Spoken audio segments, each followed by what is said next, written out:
Hi everyone, it's great to see you. My name is Matthew Griffin. I'm the CEO and founder of the 311 Institute, a global futures and deep futures think tank looking up to 50 years out. I cross every technology, every trend, every sector, every line of business and every region. And in this particular presentation that was first given to the Moroccan Central Bank in Marakesh a couple of months ago, we're going to be talking about the future of African banking. We're going to be having a look at money and payments as well. We're going to be going up to 20 years out in this particular case.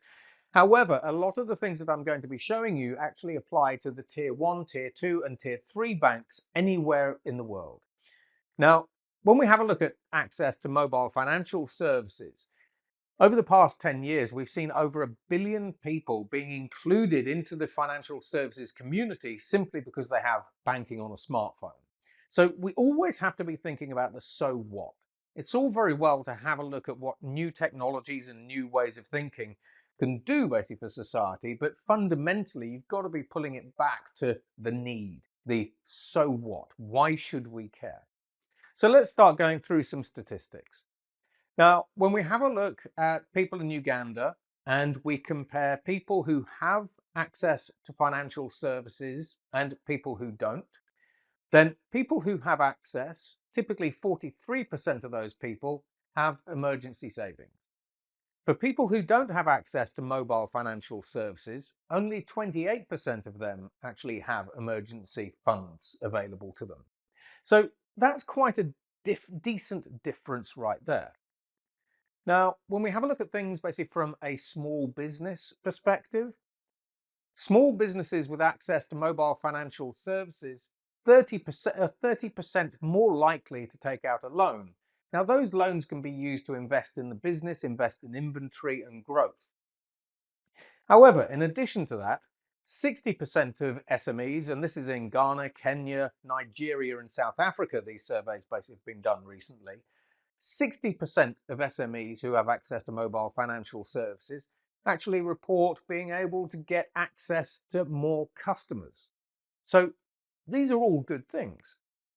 Now, when we start having a look at gender equality, 50% of women who have access to mobile financial services are much more likely to start a business. We saw 80% of businesses saying that their businesses were growing because they had access to financial services. But then in addition to that, the fact that we now can do transactions on smartphones, which we in the West take for granted day in, day out, we've seen a 90% drop in overall transaction costs.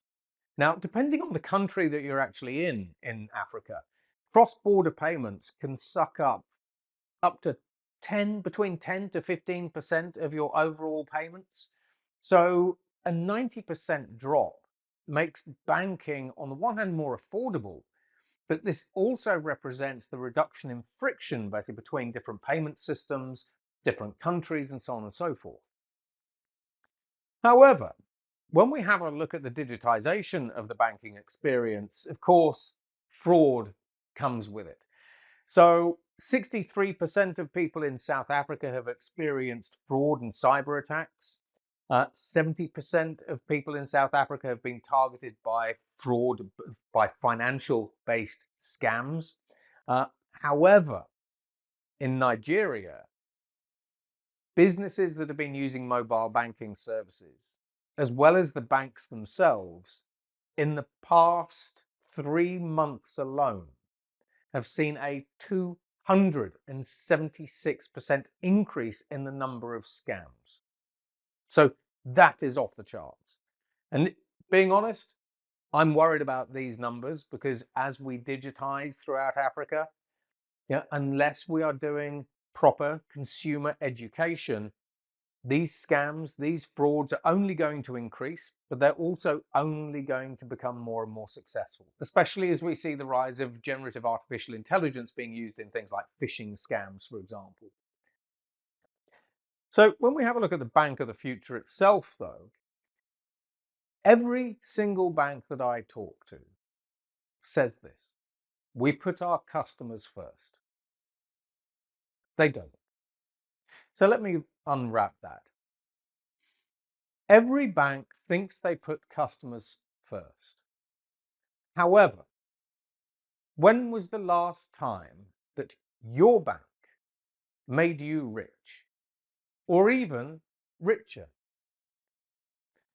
Now, I bank with HSBC and a couple of other banks. Now, for example, in my particular case, HSBC provides me with 0% interest on all of my savings with them. So as we see record rates of inflation, high cost of living, and so on and so forth, as we see wage suppression and depression, depending on the countries that we're actually in, the money that most of us actually have with our banks is decreasing in real world value. Year on year, our purchasing power is going down. So does that sound like a company or an industry that is actually putting their customers first? Because in this particular model, we are saying, come and bank with us and we will make you poorer. That makes absolutely no sense. So every time I speak to a bank anywhere on the planet, I challenge them on their business model. And when we have a look at that business model, it's a 4,000-year-old business model. It goes back to Mesopotamia, where people used to store grain and trade grain, and then they'd loan grain out. We saw the Medicis starting to use this model as well. People would give the Medicis their hard-earned cash. The Medicis would put it in a safe. That was really the first purpose of the bank, keeping your money safe from robbers and highwaymen in the UK and all these kinds of people. Now, the Medicis thought, well, if we do have all of this money in a safe, then why don't we loan it out and then we'll charge interest on the loans? And that actually became today's standard business model. So banks will take your money in, they will loan your money out. The business model has not changed in hundreds of years, and in some cases, thousands of years. And yet banks are constantly telling us how they are modernizing everything. I mean, if you look at JP Morgan, for example, they're spending over $12 billion a year modernizing the bank. But how are they really modernizing the business model? Now, again, when we have a look at the future of financial services, we can paint a picture of all kinds of different exciting things, and I'll show you some of those in a little bit. But fundamentally, a lot of it comes back down to the future of banking and financial services is whatever the regulators say it is, and also it isn't. So as we start having conversations with regulators about the art of the possible, suddenly banks might find themselves in a very, very different world. So with a lot of the banks that I actually work with, again, we kind of sort of start asking the question, are future banks super app tech companies? Now, when you go and have a conversation with any particular bank and you ask them what they do, they say, well, we take money in, we loan money out in terms of, loans, investments, whatever it happens to be, mortgages and so on and so forth. That's our business. If you go and have a conversation with a car company, they say, well, we sell cars. If you have a conversation with a retail organization, basically they say, well, we sell products. If you go and have a conversation with a tech company, though, and you say, well, what kind of business are you in? They just look at you, laugh, and say, well, we're in every business. Now, this is sort of where ultimately, as banks start digitizing more and more, they have the opportunity to become super apps. And we've actually seen a variety of different organizations, including JP Morgan, including Inter based in Latin America, as well as Revolut in the UK, that are increasingly referring to themselves as super app companies. And that's before we go towards the neobanks. Now, let me give you an example. If we have a look at Revolut, then Revolut is a UK fintech. They now have a market capitalization of about $54 billion. However, they have always said from the get-go that they are a super app, despite the fact that investors will look at them as a fintech and as a traditional bank. Because once you have digitized your entire organization, it's very, very easy to add on extra services. So if we take Interbank, for example, in Latin America, Interbank was quite literally a bank. They then digitized, they dropped the bank from their name, and so they're now called Inter. but they now offer food delivery and so on and so forth. So are you a traditional bank, or are you actually a technology company that is providing financial services? Because if you're a technology company that provides financial services, then increasingly you should be able to move into new and adjacent markets easier than ever before. So when we have a look at Revolut, yeah, Revolut basically has really just got started. They're offering pet insurance and all kinds of different things. When we have a look at Inter, yes, they've moved into food delivery, but again, they're now moving into everything from telecommunications to smart home services and all kinds of different things. So these are two examples of organizations that could just toe the status quo line. However, they are now expanding out of their core business, and they're now moving into new markets, new areas, new growth opportunities. And when we have a look at some of the banks that we see coming up in Silicon Valley, they're unrecognizable. So for example, we have banks now that are social banks built on Web3, decentralized finance rails, basically, whose interfaces are augmented reality or even virtual reality. Then we also have surprising competitors. So when we have a look at the decentralized finance organizations out there, increasingly there is absolutely no reason why companies like Fortnite, for example, couldn't actually become a future competitor. Now, we could say a future bank or a future financial services company or a future fintech. Now, when we have a look at Fortnite, for example, Fortnite has 300 million active users. Most of the users that they have on the platform, banks are gagging for those users for the simple fact that the bank that you join when you are young is typically your bank for life. So now imagine Fortnite, who actually make about 90% of their profits basically through micro payments for digital assets. So that's Fortnite skins and all these kinds of different things. Now imagine if Fortnite said, we've got an e-money license. We are going to enable payments on our platforms. There's a Fortnite debit and credit card coming. We're going to turn ourselves into a bank, whatever it happens to be. All of a sudden, when we have a look at what technology allows us to do without having to go to DeFi, all of a sudden, we have the ability to use technology in different ways, combined with a strong leadership vision to disrupt and enter markets that originally would have been very, very difficult to move into. We also have this. This is a smart fridge. However, it could also disrupt any global bank. So I showed this off to HSBC in Hong Kong not so long ago. And this is how this works. So the smart fridge is connected to the blockchain. When you run out of milk, it says, you've run out of milk. I will buy you new milk because I'm a smart fridge. Now, if you normally pay $1 for your milk, these smart fridges can all start forming an e-consortium, so a big buying consortium.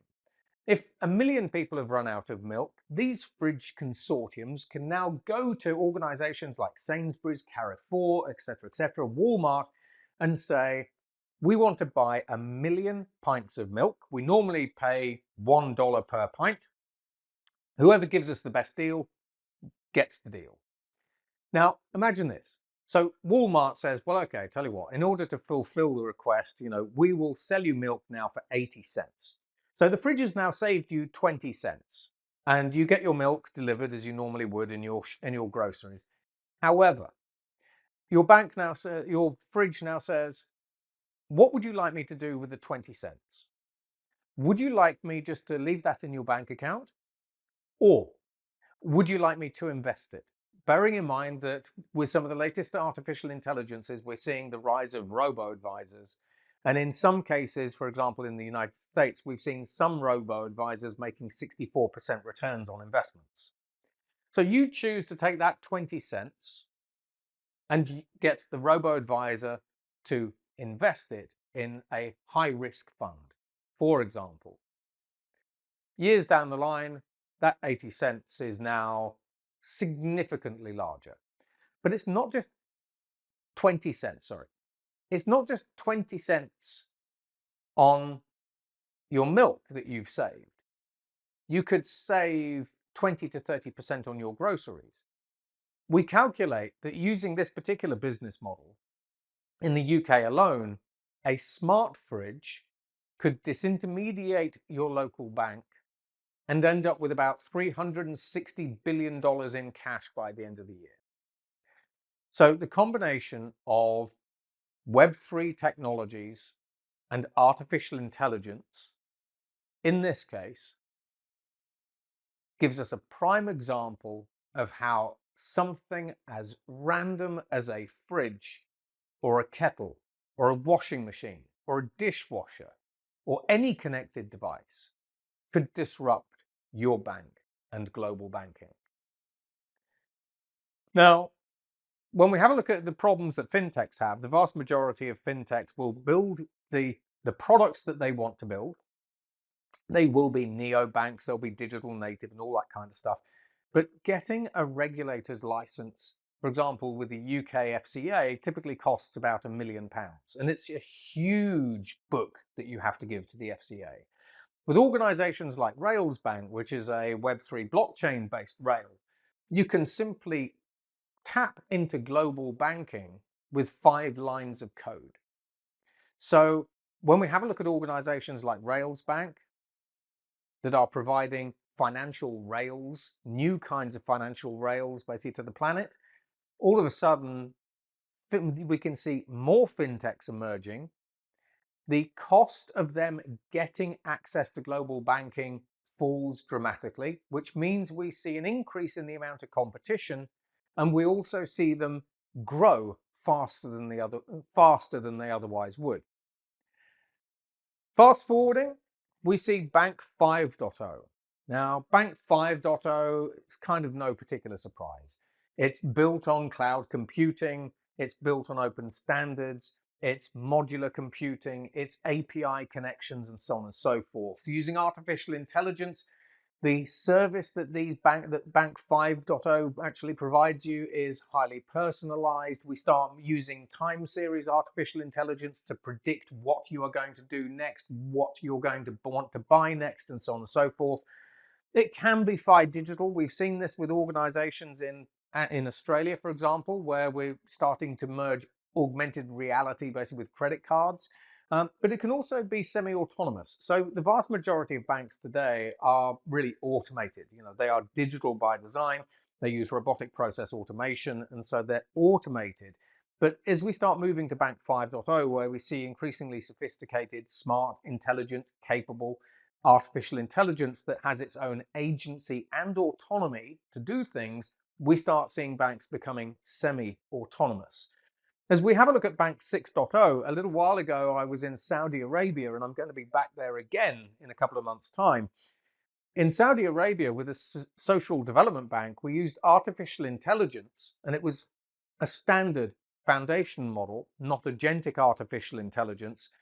And in 20 minutes, we built a bank from scratch, and then we did a soft launch. So as we start fast forwarding to artificial intelligence's own future, where we see the rise of agentic artificial intelligence, increasingly this is where we can simply give an instruction to an artificial intelligence to build a bank. It will create the business model. It will create the marketing plan. It will publish everything. It will complete the regulatory paperwork and so on and so forth. It could even start doing its own crowdfunding, which I'll come to in a moment. So increasingly, we think Bank 6 will actually be agentic banks.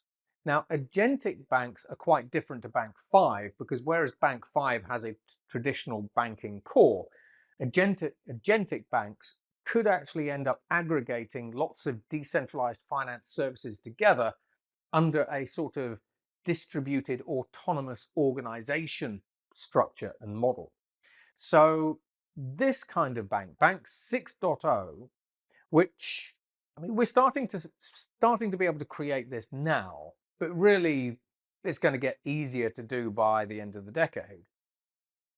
Agentic banks could be a fundamentally different kind of banking platform, and business, provided regulators allow it.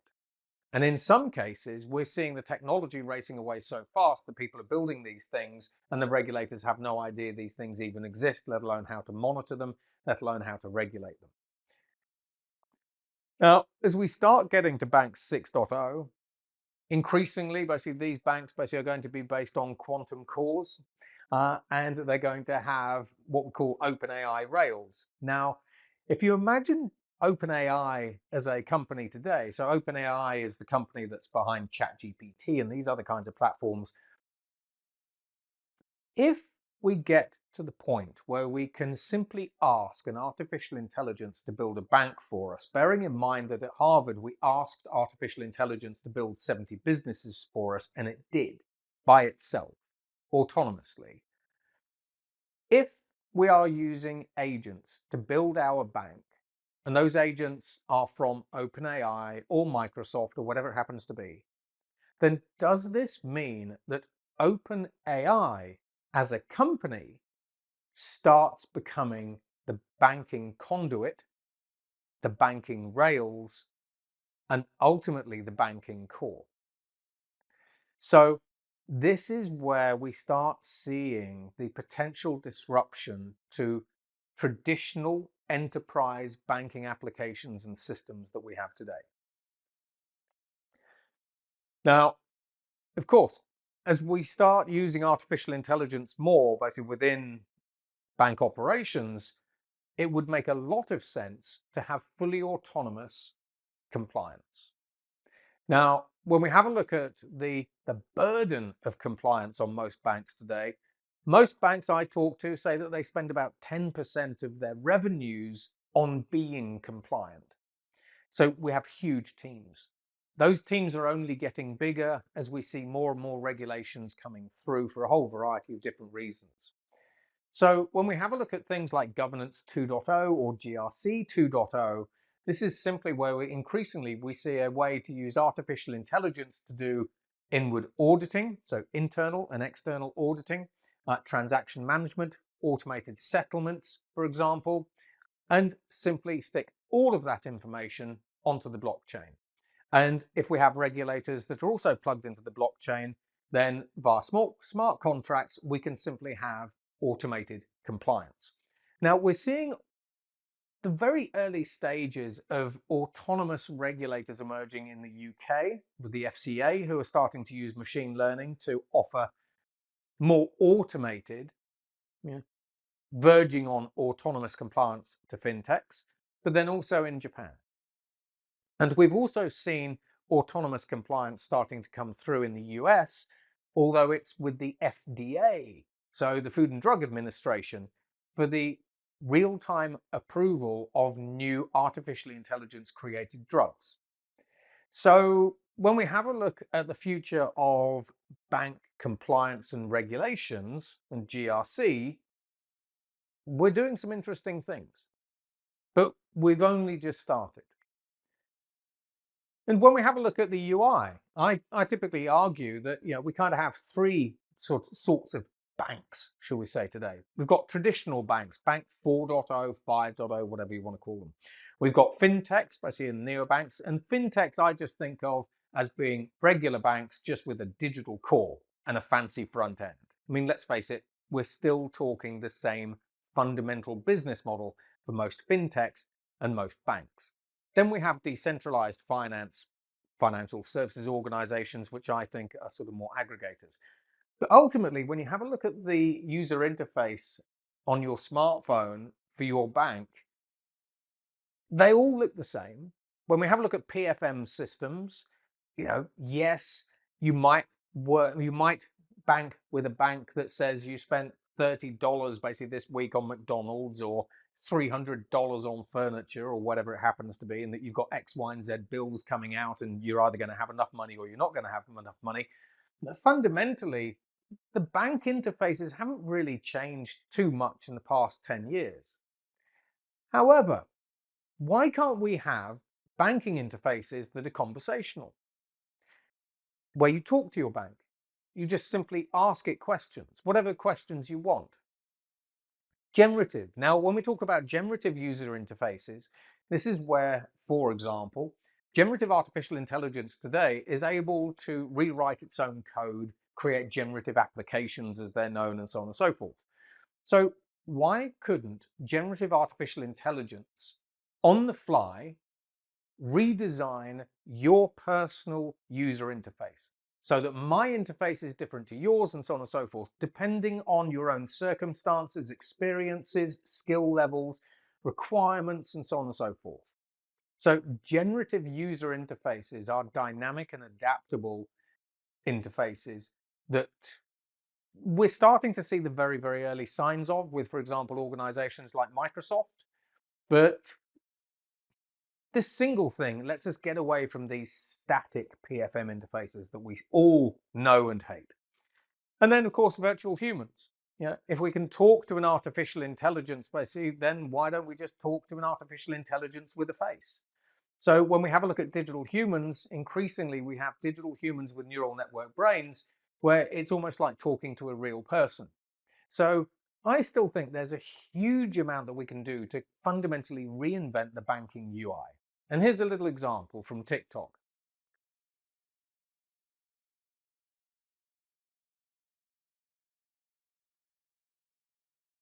As you can see, it doesn't look like a traditional smart banking app. I think it looks rather cool. But I haven't seen any bank even thinking about this kind of interface as a concept. And yet just think of the advantages. Now, when we have a look at money and payments, again, things are getting increasingly kind of science fiction like. Now, when we have a look at Web3, for example, when we talk about the future of money, money is simply the form of value transaction. The reason basically why the US dollar has value is because it's pegged to gold. Basically, in the US Fed says this piece of polymer, this piece of plastic has a value of $50 because we kind of say so. However, as we have a look at Web3, increasingly you can buy products with data. You can earn money with data, by sharing your data. If we have a look at Nike, Nike RKFT actually lets you buy virtual merchandise basically with moves. And if you have a look at IKEA in Dubai lets you start buy merchandise with time. So when we actually have a look at the future of money, we're not really talking about the future of fiat money. We're talking about the future of value and value transactions. And in today's world, that can quite literally be anything. It's always been anything. It used to be seashells, it used to be pebbles, it used to be deer hide. Now it just happens to be cryptocurrencies, maybe, if we have a look at things like stable coins and so on and so forth, or fiat currency. Or as we move into the future, central bank digital currencies, which some people love, some people hate. But a CBDC, for example, lets you manipulate an entire sovereign economy at speed and scale and apply real-time policies. So when we have a look at the future of money, provided we can get enough critical mass, provided we can get enough momentum, there's absolutely no reason why we couldn't all be buying our food with moves or furniture with time, etc. Now, we've also seen artificial intelligence recently create its own money. Now, in the United States, there was a man called Mr. Mankind. He was an artist, essentially. When artificial intelligence started creating its own art, he suddenly found that no one was visiting his website any longer. So he went to ChatGPT and he asked ChatGPT if the AI could help him create a meme coin. Now, ChatGPT created the business plan, it created the marketing plan, helped him come up with the name, which is Turbo Toad, and then it helped him write the code. Now, 2 weeks later, after posting to X and so on and so forth, Turbo Toad went to a market capitalization of $250 million on the Binance DEX in America. And even today, basically, it still has a market cap of around $50 million. So artificial intelligence quite literally made money that you could have taken to the bank out of nothing. Because remember, money is the perception of value. So a little bit earlier, I talked to you about decentralized finance organizations and how a decentralized finance organization, or even just a standard fintech, artificial intelligence, could go to the markets and do some crowdfunding. Now, if I wanted to start a bank and I actually needed liquidity in my bank, I needed capital for my bank, why couldn't I use something like this?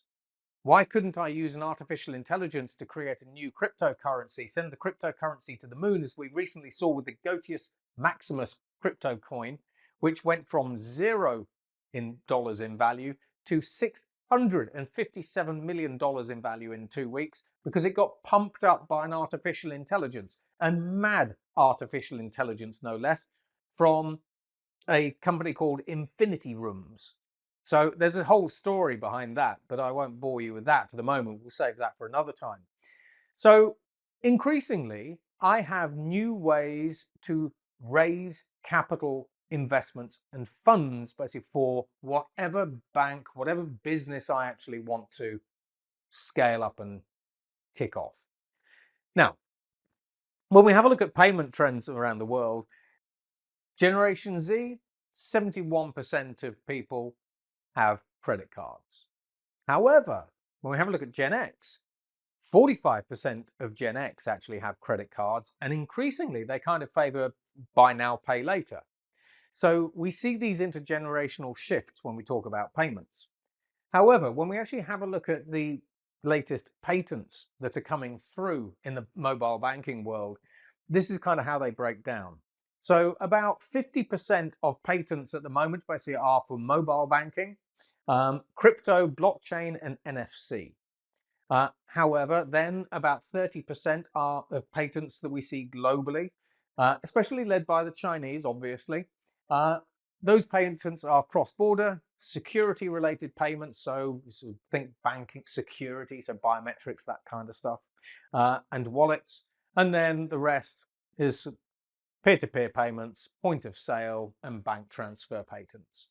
So when we actually have a look at the direction of travel for financial services as well as payments, patents are always a good indicator of what companies are thinking about, what they're investigating, and where they are tentatively investing.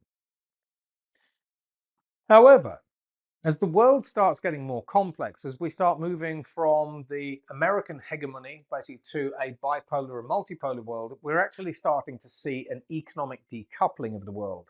That's the Western view. Now, if you're anywhere else in the world, if you're in the global south, or if you're in the global northeast or northeast, we could say that the world is not decoupling. We could say that it is regrouping. So America is increasingly famous for using financial sanctions against countries and businesses that it just doesn't get along with, doesn't like, and so on and so forth. Now, the US as the global reserve currency means basically that they just have the financial clout to be able to sanction a country and almost cut that country's supply of funding, money, and so on and so forth off.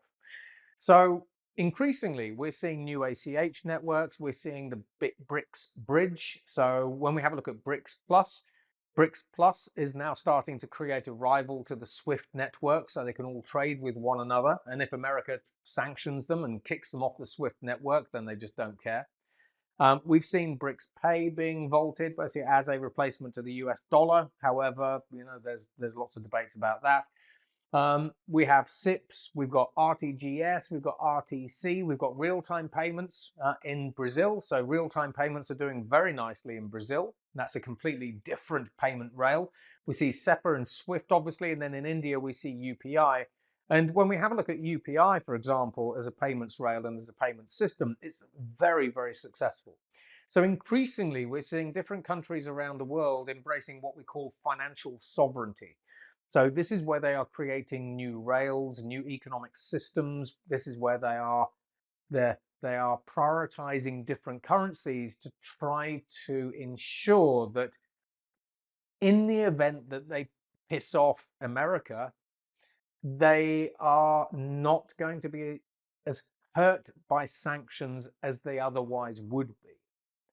So increasingly, financial sovereignty is a tool that blunts American economic tour de force. Now, increasingly, again, as basically we look into the future, we see payments embedded into everything. So payments embedded into what we call vertical apps. Now, this is incredibly powerful. So, for example, if you have a gym, that gym might be using gym booking software. Now, traditionally, you'd go and book your yoga classes or your squash courts or whatever it is you wanted to do on the app.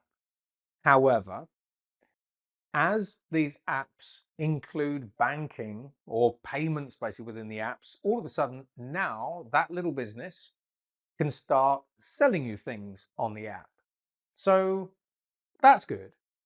And organizations like Stripe, for example, are making billions of dollars now basically from those payments. And just by simply allowing organizations or enabling organizations to embed payments into apps in new and convenient ways. However, consider this. As again, we start using generative artificial intelligence to build new apps. For example, we've seen Google recently came out and said that 25% of all of the new Google code that's been written has been written by artificial intelligence, not humans. As we start using artificial intelligence to write new apps, at what point does OpenAI, Anthropic, or Google start saying, why don't you embed our payment system into your app, into your gym app, whatever it happens to be? So this is where I see quite a lot of disintermediation coming in the payments and the mobile financial services world, especially when we think about uh, open data platforms. So with this particular slide, I think that there could be a huge amount of opportunity, but also a huge amount of disruption coming. Then we have DAN. So DAN stands for Deferred Authorization Network. So I've talked about artificial intelligences that make money. I've talked about artificial intelligences that pump money and cryptocurrencies to new highs. DAN, which is a coin-based technology, is where you give, as an individual, you give artificial intelligence the authorization to spend your money on your behalf. But it goes further. DAN is also a way for artificial intelligences to spend money with each other on different goods and services. And we've seen this actually prototyped, and we've seen experiments run, and they've been successful. So this is where, for example, an artificial intelligence might want to buy a bit of extra cloud computing power so that it can do something. Now, under the old system, it would have to have access basically to your wallets and everything else. But this is where now you can give artificial intelligence its own crypto wallet, and it can now start spending the money from that wallet in whatever way it wants. So it now starts spending money from its crypto wallet, gives some money to another artificial intelligence, that then gives it some computing power back. So now that AI has the ability to make money, pump money, and spend money, this is where increasingly we can start talking about the role of artificial intelligence in manipulating the behaviors of the global economy, and even one day managing the entire global economy as well. Then we've got wrapped crypto. So as we start talking about payments, this is where wrapped crypto simply lets us spend money between different chains much easier than we normally could. So these particular protocols basically are incredibly powerful. And then we've got biometric payments. Now, biometric payments, I mean, realistically, using machine vision and artificial intelligence, you can authenticate anyone. I could walk into a shop with my favorite piece of wood, show that to the camera, and it would scan the piece of wood, and it will say, well, that's Matt's wood because it's unique. You know, we know it's unique for a whole variety of different reasons. Yes, Matt, you can buy your can of Coke. However, when we have a look at biometrics, on the one hand, yes, we can pay with face. Yes, we can pay with palm now, basically with Visa, where I just show you my hand like that. And you don't have to take your smartphone out with you. You don't have to take your credit cards or debit cards out with you. You just literally show a system your hand and you pay. So when we have a look at the use of biometrics, increasingly you can actually use your heart rhythm to pay and all sorts of things. And if we have a look at, say, palm payments, it's actually two-factor authentication because it will take your palm print, but it will also read the blood vessels that are in your hand. So increasingly, when we talk about the future of payments in terms of, how we pay, what we pay with, it's literally anything. It's just not restricted to biometrics. And then finally, a little while ago, so about a year ago, researchers in America did experiments and found that everyone's individual brain waves are absolutely unique. Your brain waves are a unclonable biometric fingerprint. So as we start having a look at the development of new quantum sensors, so for example, the University of Surrey has developed a quantum sensor that can read your mind from across the room, can read your alpha waves and beta waves and so on and so forth. Put quite simply, in the future, there is absolutely no reason why you wouldn't be able to just pay with a thought. And when we talk about paying with a thought, 3 years ago, Microsoft put in a patent with the USPO in the United States that enabled them to own making cryptocurrency with your mind. So I'm going to leave it there. Thank you very much for listening. So when we have a look at the future of payments, money, and when we have a look at the future of banking, whether that's banks, fintechs, or decentralized finance, I encourage you to do these 4 things. So unlearn, because I've shown you how a fridge can disrupt a bank like HSBC or Lloyd's or whichever your favorite bank is. Experiment, because technology combined with human ingenuity lets us do, frankly, new and crazy things that make the old status quo look ridiculously out of date. Explore, because again, I've shown you lots of different viewpoints. For example, artificial intelligence making money, spending money, and pumping money. And then expand your horizons, because the vast majority of organizations will typically look at what other companies are doing in their space. So you typically stay in your swim lane. Get out of your swim lane.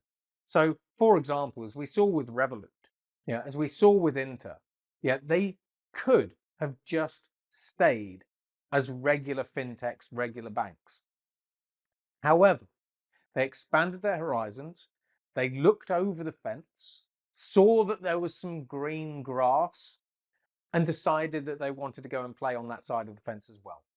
And because they are digital natives, they can do that easier and faster than ever before.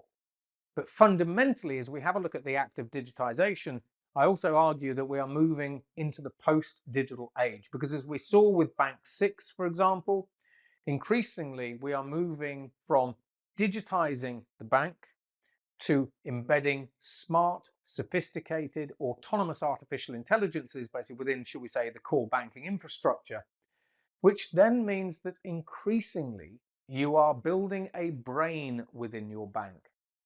So the vast majority of tier 1 and tier 2 banks globally will now start finding that from here on in, they are no longer doing digital transformations. They are doing intelligence transformations. And that's what I hope I've helped you achieve today. So thank you very much for watching. Let me know what you think in the comments below, and have a great day. Take care and goodbye.